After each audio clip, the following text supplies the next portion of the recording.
हिंदुस्तान की सियासत में जब गांधी परिवार का नाम आता है तो कई राजनीतिक तस्वीर सामने आती है। गांधी परिवार का संबंध शुरुआत से ही कांग्रेस के साथ रहा है, लेकिन उसी गांधी परिवार का एक लड़का कांग्रेस को छोड़ हमेशा हमेशा के लिए बीजेपी का हो गया।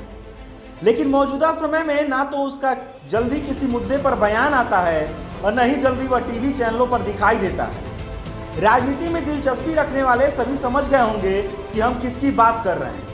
तो अब थोड़ी बहुत जान पहचान के लिए मेरा नाम आदित्य पांडे है और आप यूपी फर्स्ट देख रहे हैं।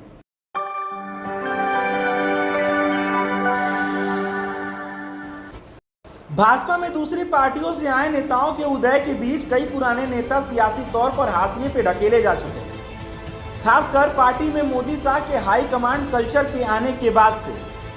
ऐसे ही कुछ नेताओं में एक नाम पीलीभीत के भाजपा सांसद और युवा नेता वरुण गांधी का भी है।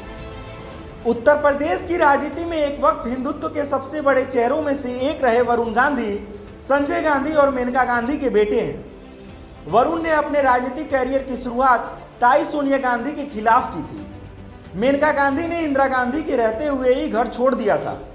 बाद में उन्होंने बीजेपी के साथ राजनीति में कदम रखा।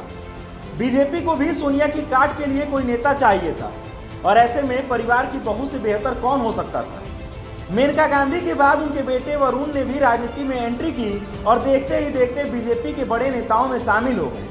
लेकिन मौजूदा समय में वरुण गांधी को लेकर कई तरह के सवाल खड़े होते रहे। शायद अब वरुण और बीजेपी के बीच की खाई ज्यादा गहरी होती नजर आ रही है। यह सभी जानते हैं कि वरुण काफी बेबाकी से अपने बात को सामने रखते हैं। साल 2014 में वरुण गांधी को बीजेपी महासचिव और पश्चिम बंगाल का प्रभारी बनाया गया था और वही नरेंद्र मोदी की एक विशाल रैली हुई। पार्टी नेताओं ने इस रैली में 2 लाख लोगों के आने का दावा किया था, लेकिन वरुण ने पार्टी लाइन से अलग बयान दे दिया। नरेंद्र मोदी की रैली के बाद वरुण गांधी ने कहा था ये ठीक ठाक था, लेकिन वहां सिर्फ 40 से 50 हजार लोग के ही करीब थे। आप लोगों को गलत आंकड़े मिल रहे हैं। ये सच नहीं है, वहां 2 लाख लोग पहुंचे थे। भीड़ तो सिर्फ 40-50 हजार लोगों की ही थी।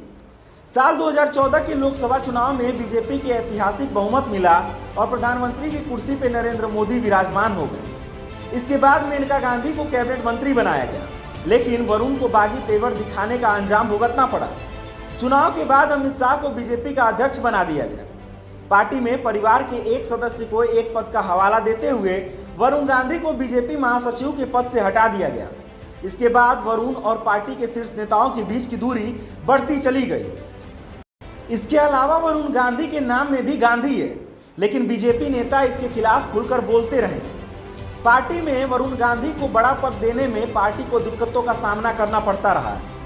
यही वजह है कि वरुण गांधी लगातार पार्टी से दूर होते गए और 2019 के चुनाव के बाद तो मेनका और वरुण दोनों में से किसी को भी मोदी मंत्रिमंडल में जगह नहीं दी गई। कयास लगाए जा रहे थे कि हाल ही में हुए मंत्रिमंडल विस्तार में वरुण गांधी को अच्छा पद दिया जा सकता है, लेकिन ऐसा नहीं हुआ।